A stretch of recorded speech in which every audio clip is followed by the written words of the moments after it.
Cuttack mayor Subhash Singh को Facebook page hack post हेउची अश्लील video page को ब्लॉक करने को निवेदन कले सुभाष। फेसबुक पेज को किए करिला हैक।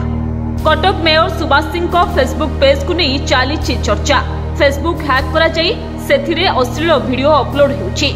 पेज को ब्लॉक करने को कटकवासी को मेयर सुभाष सिंह निवेदन करिसेंती। साइबर थाना रे एने अभियोग मध्य करिसेंती सुभाष।